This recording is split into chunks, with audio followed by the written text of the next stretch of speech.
Welcome to the Business of Family, the podcast where we explore the stories, challenges, and opportunities of family businesses. I'm your host, Tammy Buss, and I'm a family business survivor, and I'm also a family business advisor. In this show, we'll be talking with family business leaders and experts to bring you insights and inspiration so you too can survive your family business journey.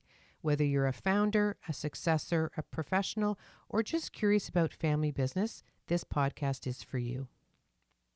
So today my guest is Dr. Sarah Burrows. She is a professor of entrepreneurship in the Smith School of Business at Queen's University. Try to say that 10 times. Sarah received her PhD in management from the University of Central Florida in 2023 and received her MSc in management from John Molson School of Business at Concordia University in 2018. So her research interests are in the area of entrepreneurship and family business. She focuses on leveraging her background in psychology to understand how family dynamics influence the management of a firm and the entrepreneurship across generations.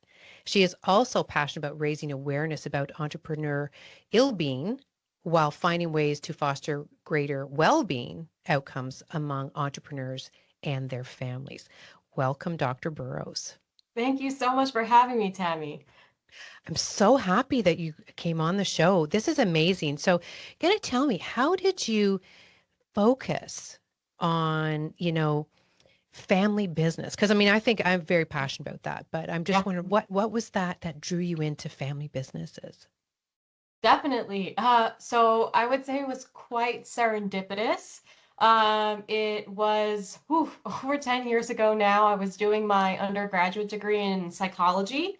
And the intention was thinking that I would become a clinical psychologist, but I realized that I also not only do I enjoy understanding how people kind of think and behave, I also really love it applied to the context of business. And so I had to do a research project. I was in an honors program and reached out to a business professor, and that's Professor Peter Jaskowitz, who's a co-author, a friend, and mentor now. And it just so happened that he was a family business expert. And I remember being told that family businesses represent the majority of businesses worldwide, which Absolutely. I think is wild that the majority Mhm. of business owners are choosing to mix these very two complicated systems of business and family. Um, and I just kind of went for it and just fell in love really with the messiness, the beauty, the idiosyncrasies of it all, and Mhm. kind of never looked back. And here I am. Yeah. It's amazing. And, when you're talking about, working across generations, so tell me how, that sort of research, what you sort of, found through your researching on the generational transfers. Yeah, I mean, as you know, succession is the most important topic and one of, if not the most difficult one.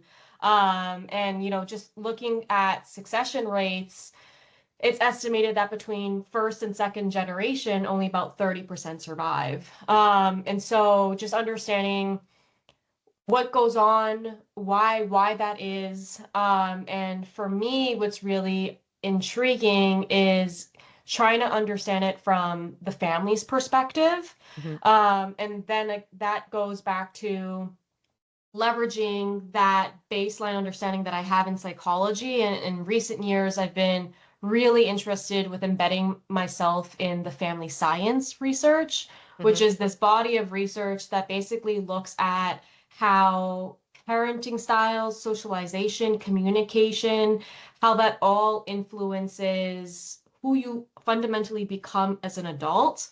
And we're starting to realize that applied to the context of family business, that's incredibly important because Mm. you have these dual roles of working in the business, but also you're bringing in your role as a family member in that. Mhm. Mhm.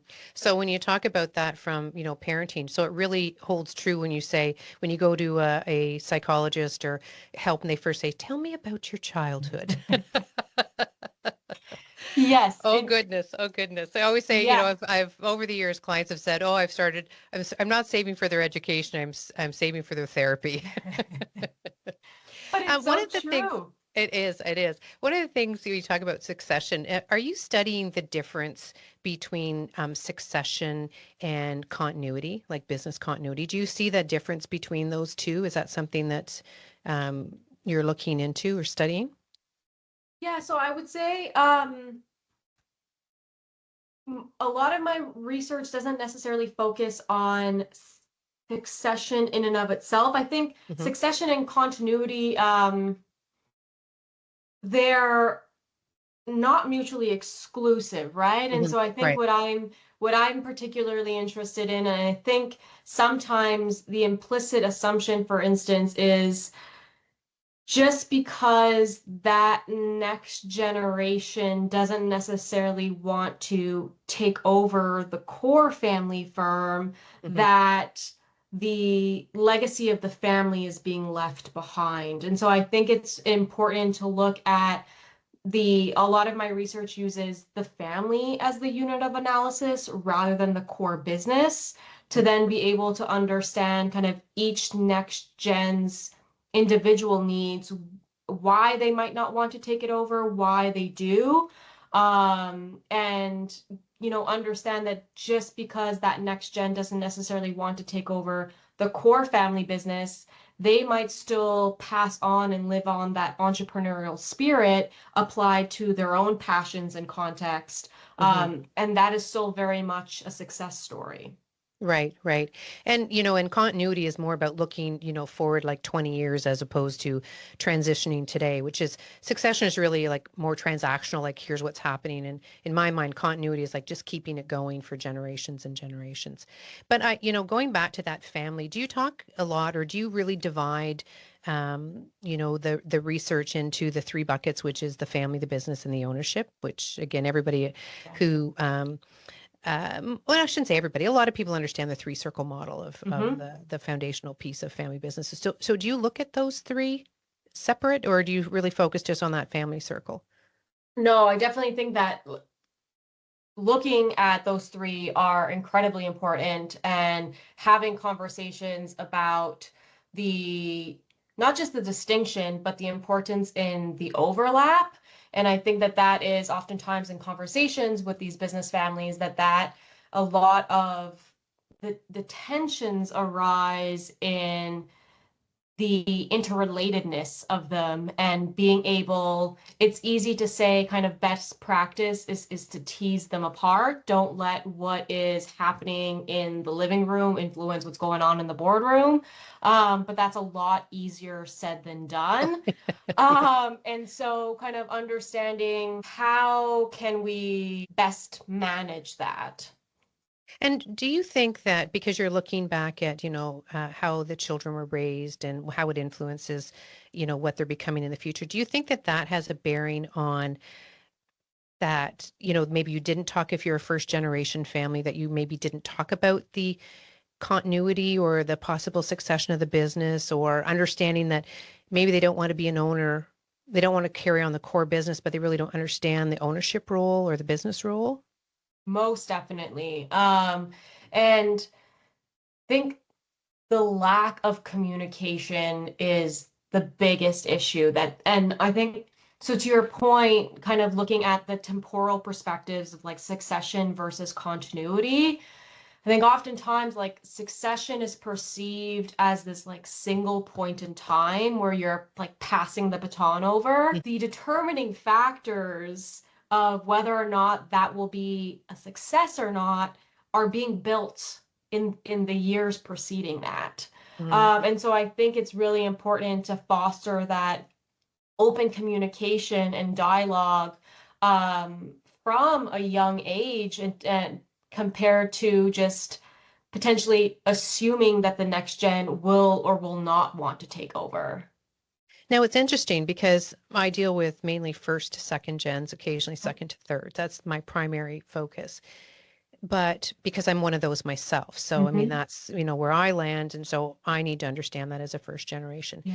is that we really didn't see it as a business or a family business. we Huh. were just really good at our craft Yeah. and grew this business. Like we just started it to pay the bills, Yeah. right? We just needed to pay the bills, have an income.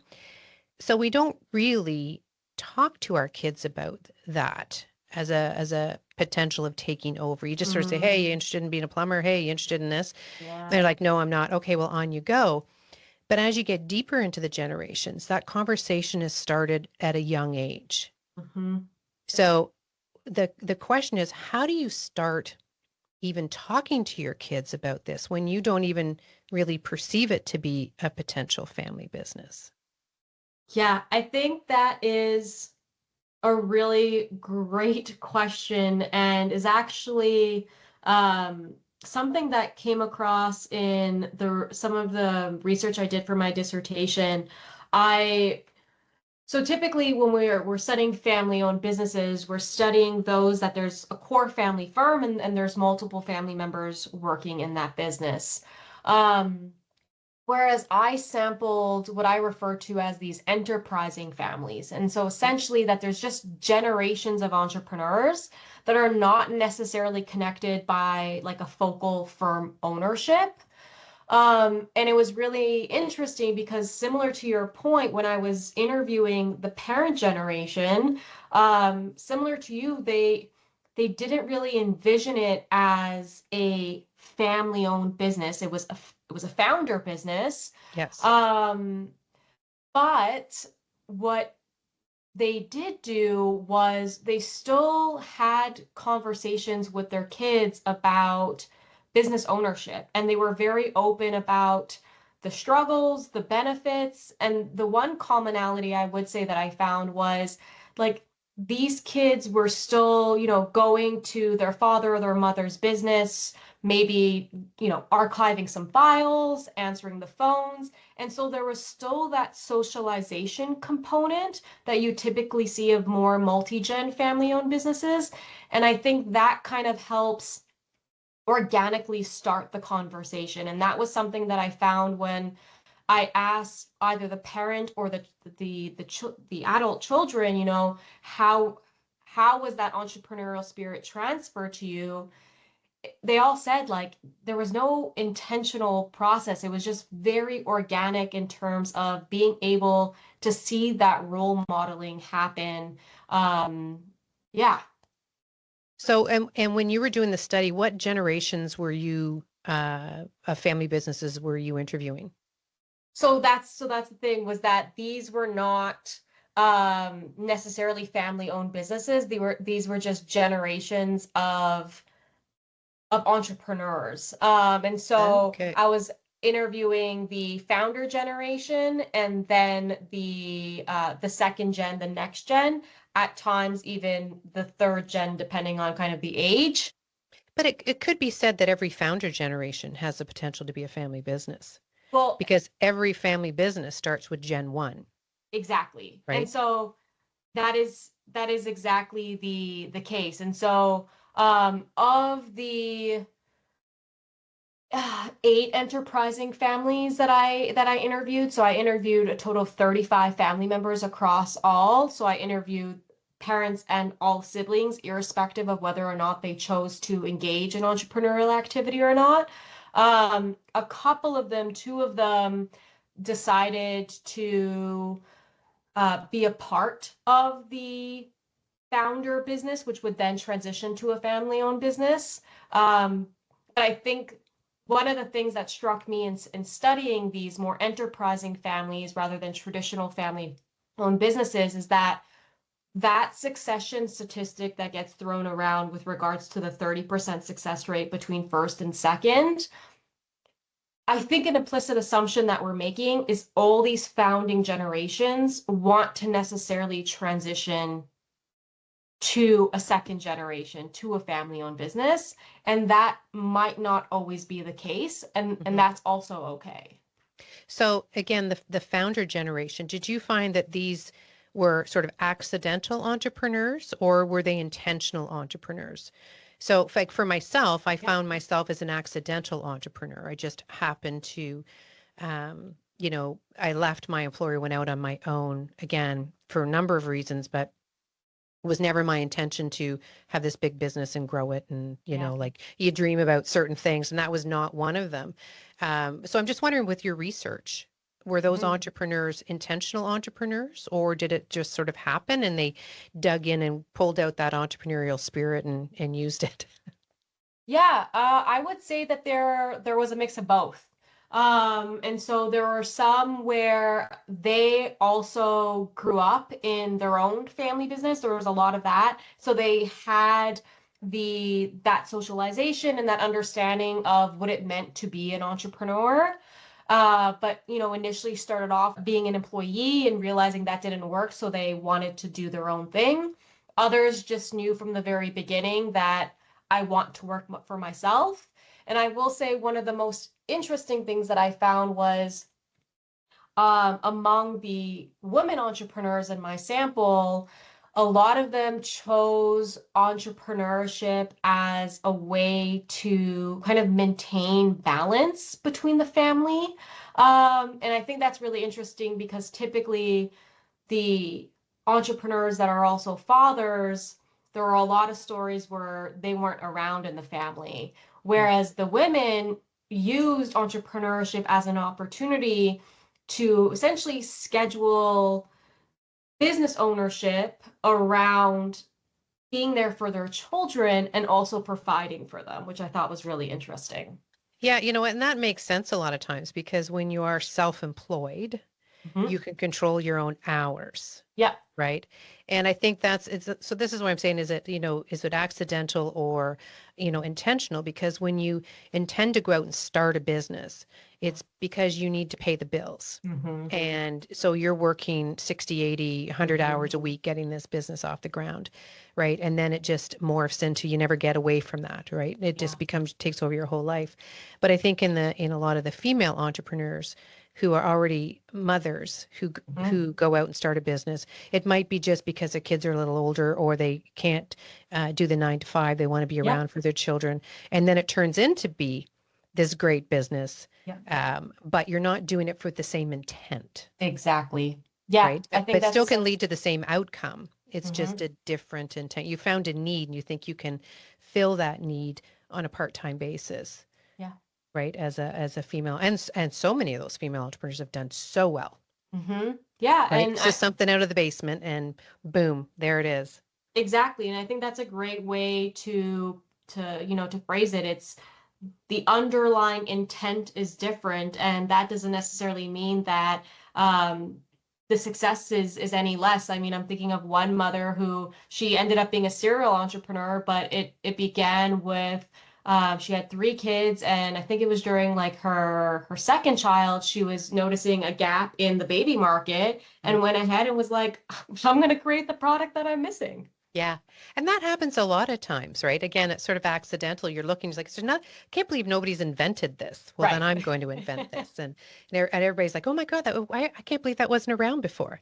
I Yeah. think it's incredible. But let's go back to talk about the Sure. well-being of outcomes among Mhm. entrepreneurs. So, you talk about that ill-being going to the well-being. So what have how do you raise that awareness? What is it you're doing to help raise the awareness to go from ill-being to well-being? Yeah, that's a great question.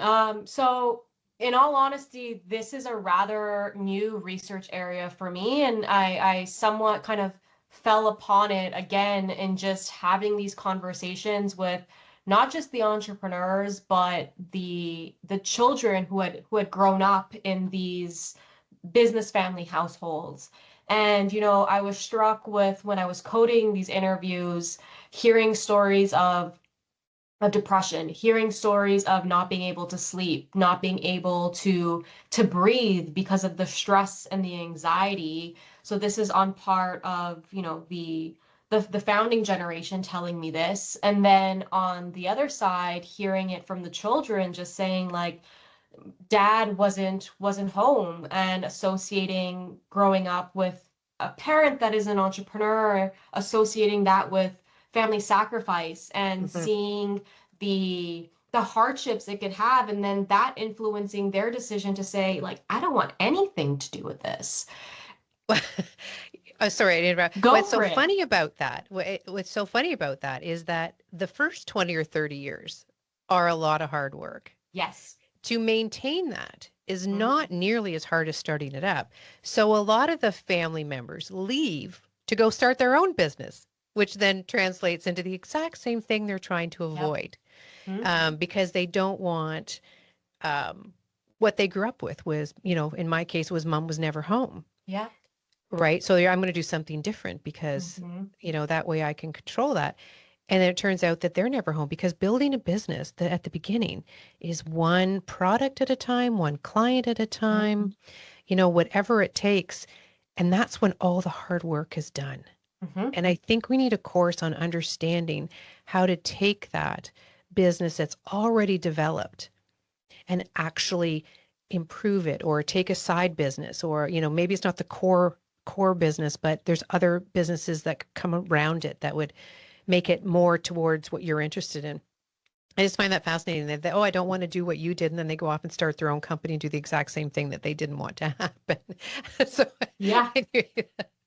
um sorry, I can't believe No. we are like out of time. Do Are you we? believe Oh my that? goodness, that was so fast. I know. But what I like to do is I like Yeah. to end every podcast with 3 tips. So whether we go back to that fostering the well-being, ill-being, whatever, we didn't really get a Yeah. chance to answer that. What are the Yep. 3 tips you'd give to, entrepreneurs, family businesses, first, second, founding gen, second, whatever? Like give us, what are your 3 tips from all the research and the interviews you've done? Ah. Okay, maybe tip one, in keeping with that well-being element, I would say, is take the time, schedule the time for you and for your family.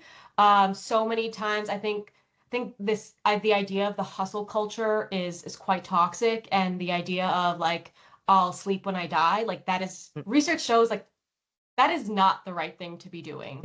And if you are investing in yourself by taking time to recover and recharge your batteries, you are just going to be a better version of yourself that you could then give to your business. Mhm. So I would say, don't forget that. Don't sacrifice you and your family for the business, which is in many ways another child.